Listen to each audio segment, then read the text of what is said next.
मुंबई के प्रॉपर्टी बाजार के आंकड़े मंदी की तरफ भले ही इशारा कर रहे हों, लेकिन बने बनाए और तैयार घरों के लिए खरीदारों की यहां कोई कमी नहीं है। मुंबई का रीसेल मार्केट खूब जोर शोर से खरीदारों के द्वारा खरीद फरोख्त देख रहा है। खूब मुनाफा भी कमाया जा रहा है। हालत ये हो गई है कि नए लॉन्च किए गए घरों के मुकाबले रीसेल में घर महंगे बिक रहे हैं। ऐसे में क्या मुंबई के रीसेल मार्केट में दाम घटने की गुंजाइश बढ़ने लगी है? इसका जायजा लिया हमारे संवाददाता निखिल नारायण शिवदास ने। मिशेल डिसूजा मुंबई के उतार चढ़ाव वाले प्रॉपर्टी बाजार में बहुत सोच समझकर निवेश करती हैं। कई साल से वो अपने मौजूदा घर को बेचकर बड़े घर में जाना चाह रही थीं। अप्रैल में उन्हें लगा कि ये सही समय है और आखिरकार वो फैसला किया, जिससे उन्हें काफी फायदा हुआ है। I sold my flat, which was 1050 square feet. I sold that for. मैंने अपना 2 BHK का मकान प्रीमियम पर बेचा और उससे मिले पैसों से 3 BHK का एक बड़ा मकान अच्छे इलाके के नए प्रोजेक्ट में खरीद लिया। 3 years hence, and the extra sum that I got from this sale is also making money. Michelle उन लोगों में से हैं जिन्हें मुंबई के रीसेल बाजार का फायदा मिल रहा है। JLL के ताजा आंकड़ों में भी ये बात झलकती है और हाल में अपने घर बेचने वाले भी इस बात की पुष्टि करते हैं। रीसेल बाजार के दाम आमतौर पर शुरुआती बिक्री से 15 से 20% ज्यादा होते हैं, लेकिन पिछली 3 तिमाहियों में ये औसतन 35 से 40% ज्यादा हैं। दामों में इतनी तेजी से बढ़ने की वजह क्या है? जानकारों का मानना है कि ऐसा इसलिए हुआ है क्योंकि डेवलपर्स ने नए लॉन्च होने वाले मकानों के दामों में इजाफा नहीं किया है। यही नहीं, बहुत सारे खरीदार बने बनाए घरों में जाना ज्यादा पसंद करते हैं। मुंबई क्षेत्र का जिस तेजी से विकास हो रहा है, उस गति से हम निर्माण नहीं कर पा रहे हैं, जिसके कई कारण हैं, जैसे मंजूरियां मिलने में देरी, दूसरा इसमें खर्चा बहुत आता है, तीसरे डेवलपर्स ने पहले ही काफी लोन ले रखा है और खरीदार नए प्रोजेक्ट्स में निवेश करने से परहेज कर रहे हैं। मुलुंड, चेंबूर, भांडुप, घाटकोपर और कंचुमार्ग में नए प्रोजेक्ट्स इन्हीं इलाकों में रीसेल से कम 35% छूट पर बिक रहे हैं। ऐसा ही चलन पश्चिमी उपनगरों में खासकर अंधेरी बोरीवली क्षेत्र में देखा जा रहा है। दामों में ये अंतर देखकर समझदार निवेशक अपने मौजूदा घर बेचकर मुनाफे की रकम से नई प्रॉपर्टी खरीद रहे हैं। 2 महीने पहले एक प्रॉपर्टी 17,000 रुपए वर्ग फुट पर बेचकर अपने ग्राहक को कांदीवली लोखंडवाला में 11,000 रुपए वर्ग फुट पर घर दिलवाया, जो बस 3 किलोमीटर दूर है। उन्हें एक मकान के दाम पर 2 घर मिल गए। फिर भी जानकार आगाह करते हैं कि ये चलन शायद ज्यादा देर तक ना रहे। उनका दावा है कि रीसेल बाजार में अब सौदे घटने लगे हैं, क्योंकि ये मकान इतने महंगे हो गए हैं कि खरीदारों के बजट में नहीं समा रहे हैं। आमतौर से रीसेल प्रॉपर्टीज नए बनाने वाले प्रोजेक्ट से 20% ज्यादा महंगी होती है, लेकिन जब ये बढ़कर 20 से 40% तक चली जाती है, इसका मतलब है कि बाजार में करेक्शन हो रहा है। बाजार में नए बनने वाले घर भी तैयार हैं, जिसकी वजह से जानकार मानते हैं कि आज नहीं तो कल रीसेल बाजार के दामों में सुधार आएगा।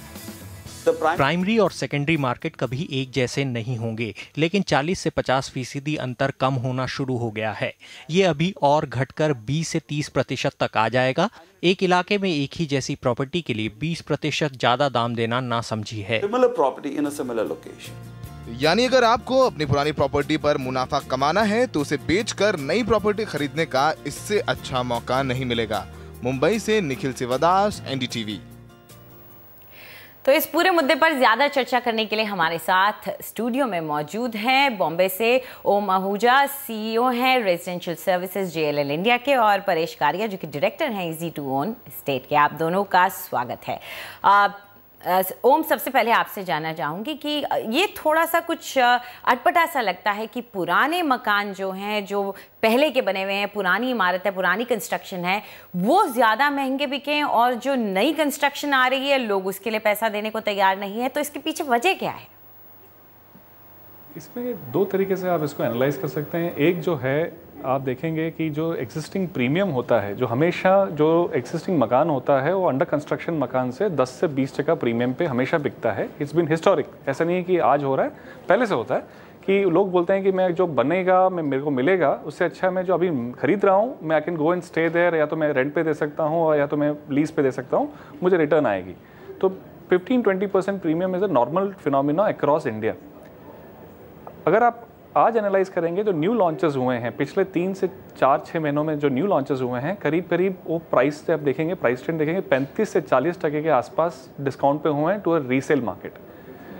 अगर इसको और डिटेल में एनालाइज करेंगे, रीसेल मार्केट में वॉल्यूम्स हो रहे हैं, जो अगर प्राइसेस इतने हाई हैं, वॉल्यूम्स हो रहे हैं, आप देखेंगे वॉल्यूम्स बिल्कुल ड्राई हैं इन टर्म्स ऑफ वॉल्यूम्स, बहुत इक्का दुक्का वॉल्यूम्स हो रहे हैं। बट जो न्यू लॉन्चेस हो रहे हैं उसमें आप देखेंगे बुकिंग्स देखेंगे आप, वो बुकिंग्स काफ़ी 50-60-70% प्रोजेक्ट्स बिक चुके हैं बुकिंग्स के हिसाब से।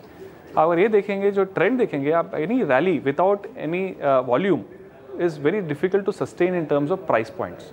तो हमें ये लग रहा है कि जो स्मार्ट इन्वेस्टर्स हैं वो जो एग्जिस्टिंग रीसेल प्रॉपर्टी जो है वो विद पोजीशन प्रॉपर्टी जो बेच के वो इन्वेस्ट कर रहे हैं न्यू प्रॉपर्टीज़ में। ये ट्रेंड जो हमें क्लियरली इंडिकेट कर रही है कि रीसेल मार्केट या तो यहाँ से करेक्ट होगा या तो अंडर कंस्ट्रक्शन मार्केट यहाँ से इम्प्रूव होगा।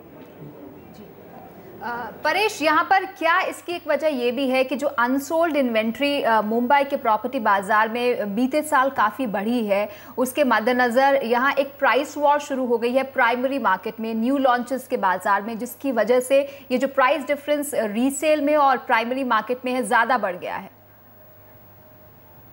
नहीं, आपने बिल्कुल सही कहा है। ये अगर हम देखे नहीं जाएंगे तो अभी ready to move in property की सप्लाई बहुत ही कम है मुंबई में, वेराज अंडर कंस्ट्रक्शन का जो प्रोजेक्ट है उसकी सप्लाई बहुत ही ज़्यादा है।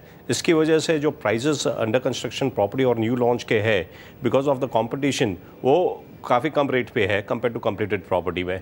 और अगर हम देखने जाएंगे पिछले 2-3 साल में मुंबई में क्या हो रहा है, काफ़ी सारी अनसर्टनिटी है with regard to execution of the project. काफ़ी सारे प्रोजेक्ट्स जो डिले हो गए या स्टक हो गए बिकॉज अप्रूवल्स वगैरह नहीं आए हैं। तो जो रिस्क परसेप्शन है अंडर कंस्ट्रक्शन प्रोजेक्ट का वो बढ़ गया है। तो people are avoiding under construction projects, और प्रेफरेंस जो एंड यूजर्स है उन्हें ये लगता है कि देयर आर सेफ है कंप्लीटेड प्रॉपर्टी खरीदना। तो जो प्रीमियम है कंप्लीटेड प्रॉपर्टी का वो बढ़ गया है, और ये डिफरेंस बिटवीन कंप्लीटेड प्रॉपर्टी और अंडर कंस्ट्रक्शन प्रॉपर्टी वाइडन हो गया है। अभी आगे चलते हुए हम देखेंगे कि जैसे जैसे मार्केट सेंटिमेंट्स इम्प्रूव होते हैं, लोगों का कॉन्फिडेंस आता है, ये प्रोजेक्ट्स जो टेक ऑफ जो स्टकअप हो गए वो टेक ऑफ हो गए, तो लोग फिर से अंडर कंस्ट्रक्शन प्रॉपर्टी खरीदना चालू करेंगे। और जैसे ओम ने कहा है कि हो सकता है अंडर कंस्ट्रक्शन प्रॉपर्टी के प्राइसेस बढ़ना फिर से चालू हो जाए।